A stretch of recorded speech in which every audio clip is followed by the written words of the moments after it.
Hai parents, apa kabar? Semoga semua dalam kondisi baik ya. Kali ini saya akan membahas satu topik yang berkaitan dengan virus corona. Tapi tentunya saya tidak akan bahas tentang virusnya karena saya bukan expertnya. Kali ini saya akan membahas tentang dampaknya dari virus corona ini. Kalau kita tahu saat ini banyak sekali atau bahkan seluruh sekolah mengadakan program school from home atau anak-anak belajar dari rumah. Dari parents sendiri nih, menurut parents sendiri gimana sih perasaannya, kesannya selama school from home ini? Apakah menyenangkan atau malah bikin stres? Ya, kalau kita bisa lihat di media sosial itu banyak banget bisa dibilang meme-meme lucu tentang mama-mama yang stres ketika mengajar anak-anaknya di rumah. Ada yang hari pertama itu masih jadi Barney, kemudian tiba-tiba di hari kedua, hari ketiga, dan pada hari ke-14 jadi dinosaurus. Ada juga yang puisi tentang intinya dia bilang bahwa mama saya nggak cocok untuk jadi guru dan lain sebagainya. Bahkan ada juga yang mama-mama yang cerita ke saya, sharing ke saya bahwa aduh miss, ibu, saya pusing sekali ngurusin anak ini, harus gimana lagi, harus berapa lama lagi saya seperti ini, dan banyak banget. Dan para parents itu biasanya merasa lelah dengan kondisi saat ini gitu ya. Dan hal ini sebenarnya terjadi karena adanya masa transisi itu apa sih? Masa dimana kita banyak ada perubahan, ada tambahan pekerjaan atau tambahan pengurangan pekerjaan yang membuat kita kayaknya kita harus beradaptasi lagi gitu. Contohnya misalnya mungkin seorang wanita yang biasanya hanya ibu rumah tangga kemudian sekarang harus menjadi guru bagi anak-anaknya. Nah, proses transisi ini yang biasanya membuat orang-orang atau membuat parents mulai merasa nggak nyaman karena kita harus kembali lagi beradaptasi. Kita tidak akan tahu sampai berapa lama kondisi ini akan kembali seperti semula, dan tentunya kita sebagai orang tua juga pasti kita nggak mau terus-terusan merasa stres atau merasa tertekan dengan kondisi seperti ini. Yang ada bukannya kita jadi sehat, malah kita akan sakit. Ada beberapa tips yang parents bisa lakukan atau parents bisa terapkan di rumah supaya orang tua dan anak sama-sama merasa sejahtera gitu ya. Tidak, anaknya nggak stres, orang tuanya juga pun nggak stres. Tips yang pertama adalah kerjasama. Banyak yang bilang perempuan itu atau wanita atau ibu adalah seorang superwoman. Dia bisa melakukan segala hal. Bisa sebagai ibu rumah tangga, bisa bekerja, bisa ngajar anak, bisa benerin rumah, segala hal gitu ya. Itu bisa kita bilang sebagai positif. Tapi ingat parents, sehebat-hebatnya wanita, sehebat-hebatnya ibu, sehebat-hebatnya istri, mereka adalah tetap manusia biasa.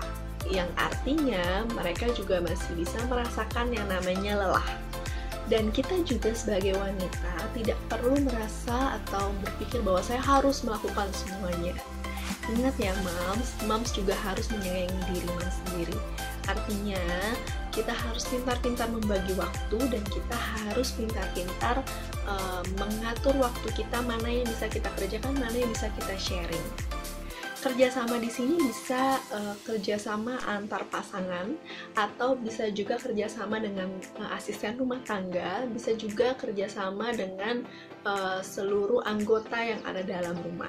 Misalnya kita bagi tugas atau kita kerjasama dengan pasangan. Ya, jadi ada waktunya si ibu menemani anak belajar. Nah, nanti pada saat anak main, tugasnya ayah untuk menemani si anak bermain. Jadi kita bisa atur waktu berdua supaya semuanya itu si ibu dan si ayah ini sama-sama punya waktu yang baik dengan si anak. Dan kemudian si ibu dan si ayah ini pun punya waktu yang baik untuk dirinya sendiri. Mereka bisa me time, mereka bisa mengerjakan pekerjaan yang lain. Mungkin ketika ayahnya menemani anak bermain, ibunya bisa mengerjakan pekerjaan rumah. Dan saat ibunya menemani anaknya belajar, ayahnya bisa membantu merapihkan atau membantu ibu dalam pekerjaan rumah tangga atau melanjutkan pekerjaannya si ayah ini. Jadi ayah dan ibu bisa punya waktu istirahat yang cukup. Atau bisa juga gini, kita bagi dalam jam. Misalnya jam 8 sampai jam 9 itu yang mendampingi anak adalah ibu. Nanti jam 9 sampai jam 10 yang mendampingi anak adalah ayah. Gitu. Jadi kerjasama ini sungguh-sungguh dibutuhkan. Jadi mami, para parents, jangan pernah merasa bahwa ini tugas saya harus semuanya bisa. Ya, sayangi diri Anda juga harus menjaga kesehatan Anda. Kemudian yang kedua adalah mengubah mindset. Kalau di luaran itu kita sering dengar bahwa tugas orang tua adalah mengawasi anak dalam belajar. Parent sendiri ketika mendengar kata mengawasi, atau misalnya saya ngomong nih sama parents, Bapak, kerjaan Bapak saya awasi ya, Ibu, kerjaan Ibu saya awasi ya. Apa yang muncul ketika saya bicara seperti itu? Perasaan terancam, atau yang muncul malah perasaan bahagia? Itu tergantung sih ya, tergantung ke pribadi orang itu masing-masing. Tapi biasanya kata mengawasi itu lebih kepada arah yang negatif. Mengawasi itu kita melihat orang lain sebagai objek. Jadi kita mengharuskan seorang itu melakukan sesuatu, kita mengawasi.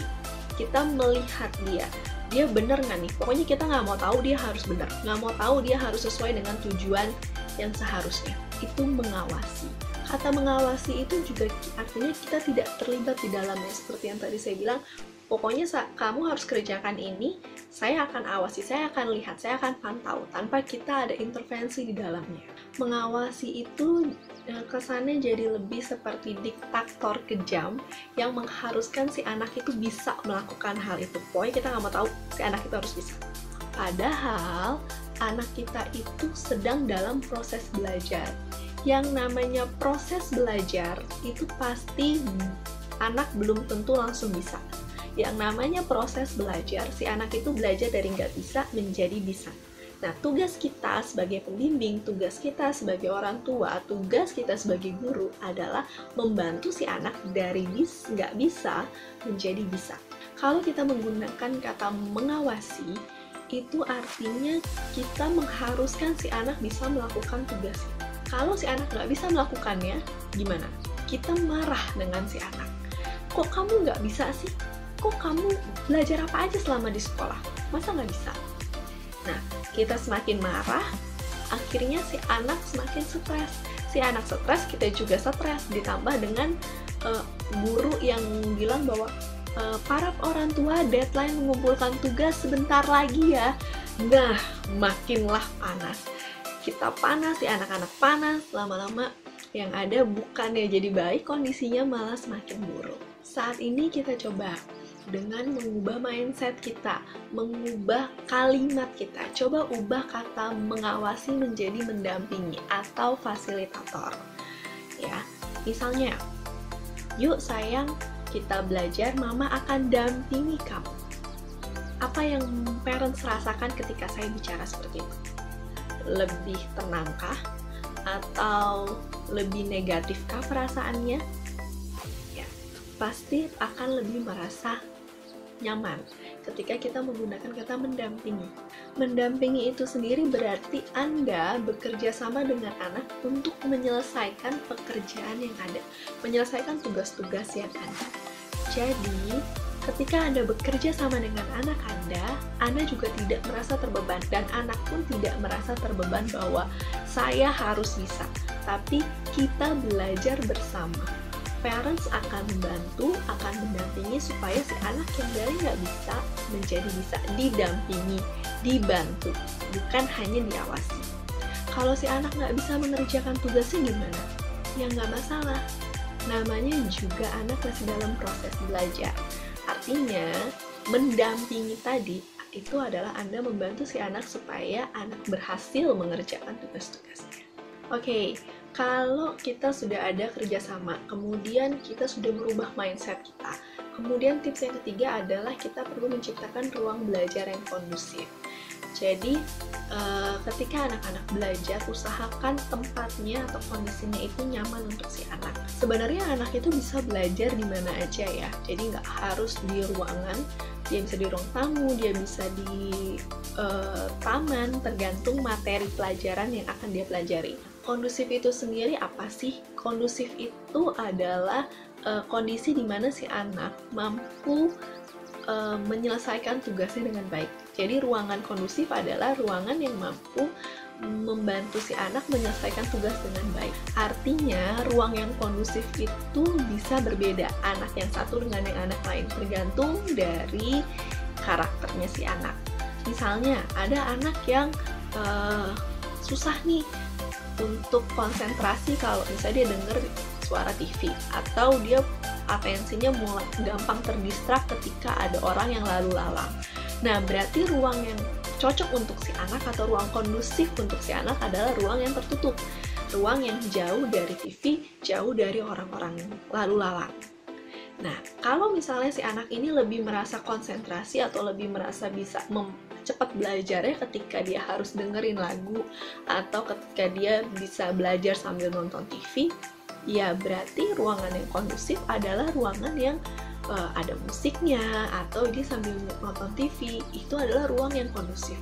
Jadi jangan mempersepsikan ruang kondusif itu menurut kita, persepsikan ruang kondusif itu menurut si anak. Setelah itu yang keempat adalah buat jadwal bersama dengan anak. Jadwal ini dibuat sehari sebelumnya, jadi misalnya pada malam hari. Jadi kita buat jadwal untuk besok satu hari penuh, dari pagi sampai malam. Misalnya dari jam 8 sampai jam setengah 9 itu waktunya anak belajar. Setengah 9 sampai jam 9 main Lego. Nah, begitu seterusnya, nanti jam 12 sampai jam 1 tidur siang. Jamnya ini kita atur sesuai dengan kondisi si anak. Bukan hanya anak, tapi orang tua pun kalau mau boleh bikin jadwal. Jadi sama-sama nih sama anak, yuk kita bikin dulu jadwal kamu untuk besok apa aja ya, bla bla bla bla bla bla bla. Itu harus disepakati bersama ya dengan anak. Jadi bukan mamanya yang kamu jam segini harus begini ya, begini begini gitu ya, tapi kita diskusi bersama dengan si anak. Nah, kalau jadwal si anak udah selesai, sekarang kita bikin jadwal buat mami yuk. Hari ini mami besok mami mau ngapain aja ya, gitu. Ini misalnya jam 8 sampai jam 9 masak, jam 9 sampai jam 10 dampingin dede gitu. Jadi si anak pun merasa bahwa orang tua saya pun ternyata ada jadwal yang harus dilakukan ya gitu. Jadi semua sama-sama punya jadwal. Kalau jadwalnya sudah dibuat, kemudian tempellah jadwal itu di tempat-tempat yang bisa dilihat, misalnya di dinding atau di dekat pintu masuk, atau misalnya ditaruh di kulkas. Jadi si anak dan orang tua sama-sama bisa ngelihat. Nanti, sebentar lagi sudah mau jam 9 loh, saatnya kamu harus ini. Atau misalnya nanti, sebentar lagi sudah mau jam 9 loh, saatnya nanti mama begini. Gitu. Jadi sama-sama saling cross check. Terus gimana kalau misalnya anaknya masih kecil? Kalau anaknya masih kecil, jadwalnya itu bisa dibuat dengan gambar. Misalnya si anak belum bisa baca gitu ya. Bisa jam 8 sampai jam 9 belajar, kasih gambar yang anak lagi nulis. Nanti jam 9 sampai 10 main, kasih gambar anak yang lagi main Lego. Jadi cara membuat jadwal pun bisa banyak caranya dan semenarik mungkin. Jika anak berhasil mengikuti setiap jadwal yang ada, nah ini bisa juga diberikan reward. Reward ini berupa pujian, atau misalnya nanti hari Sabtu ditambah jam mainnya gitu. Jadi itu bisa membantu si anak untuk lebih semangat lagi mengikuti jam yang ada. Jam ini atau jadwal ini digunakan supaya anak lebih disiplin lagi dalam waktu. Jadi dia tahu kapan harus belajar, kapan harus main. Supaya maminya atau papinya atau kakaknya atau mungkin ada oma opahnya nggak perlu teriak-teriak, ayo belajar, nggak perlu. Tapi anak sudah ada jadwalnya, ini waktunya kita belajar, ini waktunya kita seperti itu. Tips yang terakhir adalah refleksi. Jadi refleksi ini digunakan untuk mengevaluasi hasil dari kegiatan kita selama sehari. Jadi kita mengevaluasi jadwal kita selama sehari tadi. Si anak merasa kesulitan nggak sih? Atau ada yang jadwal yang perlu diubah nggak sih? Gitu. Biasanya refleksi ini dilakukan ketika hendak tidur. Jadi saat si anak mau tidur, kita sambil ngobrol-ngobrol nih, sambil bangun juga kedekatan dengan si anak, kita ngobrol-ngobrol, tanya sama si anak, nah tadi gimana pelajarannya? Ada yang susah nggak? Ada yang perlu mami bantu nggak?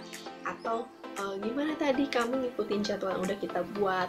Susah nggak? Atau ada yang perlu dirubah nggak? Gitu.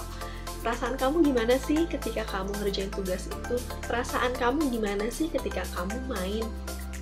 Jadi tanyakan juga perasaan si anak. Setelah kita melakukan refleksi, kita buat jadwal lagi untuk hari besoknya. Ingat, jadwal dibuat secara bersama, refleksi juga sama, didiskusikan bersama. Oke parents, itu tadi 5 tips yang parents bisa lakukan selama school from home.